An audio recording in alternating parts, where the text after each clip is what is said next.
Fiadanana. Androany ny tantarantsika dia mitondra ny lohateny hoe niavonavy ny laijolahy.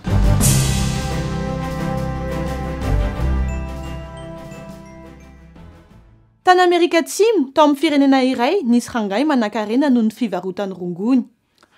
Ny eloka be vavahataony izay ifaninanany amin'ny mpifanandrina aminy dia izy tsy misalasala mamono. Nefa izy isak'izay tonga ho amin'ny fitsarana dia afaka foana.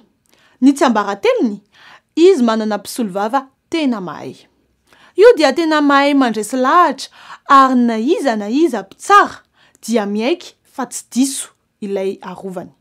Ninona eloka vitany isaky ny vitany fitsarana dia miteny amin'ilay rangahy ilay mpisolo vava mba hiala amin'ny ratsy fanaony ary hiova.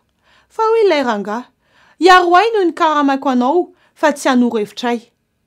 Indray andro namono lehilahy namana tamin'ny vadiny izy.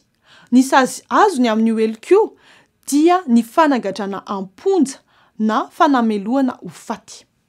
Rehefa natsona teo amin'ny fitsarana ilay raharaha dia natsona ilay rangahy indray ilay mpisolo vava izay nandresy lahatra ny mpitsara fa tsy manantsiny izy. Mazava ho azy fa na dia maro azy ireo vavolombelona sy ny porofo isan-karazany nandresy teo amin'ny fitsarana izy ary nodiny lamina tsara. Toy ny mahazatra mananatra azy indray ny mpisolo vava hoe ry rahalahy, mety tsy eo intsony aho hanavitra anao indray androany ka mba hovao amin'izao ny fihetsikao. Mpampiasanao fa tsy zanakao, any an-kafa ianao mananatra, hoy ity mpanan-karena namaly anavina. Indray andro namono pastera izay niady amin'ireo mpivarotra rongony indray izy.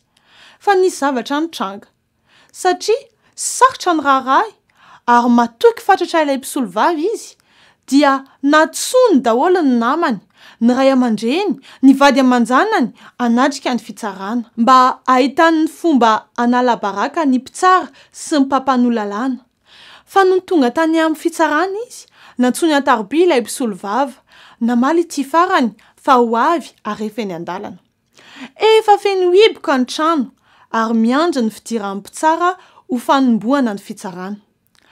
Ary rehefa natao nitsangana daholo ny rehetra fa hiditra ny filohan'ny mpitsara dia toy ny latsaham-baratra ity mpivarotra rongony nahita fa ilay mpisolo vavany no teo amin'ny sezan'ny filohan'ny mpitsara.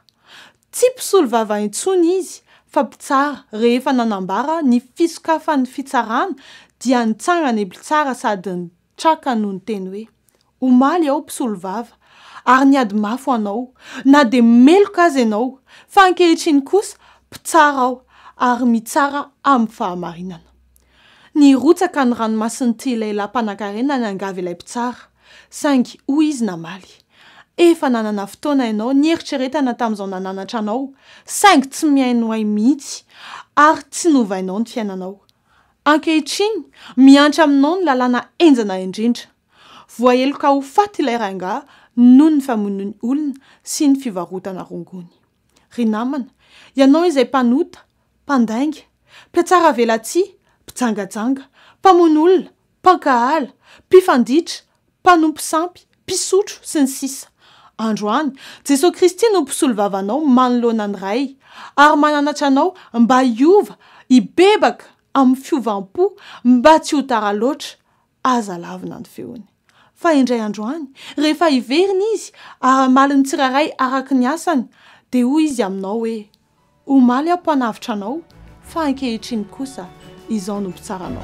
Androany Jesosy Kristy no mpisolo vava sy mpanavitra antsika, fa indray andro ho avy izy hitsara ny olona rehetra, ho avy tsy ho ely Jesosy Kristy.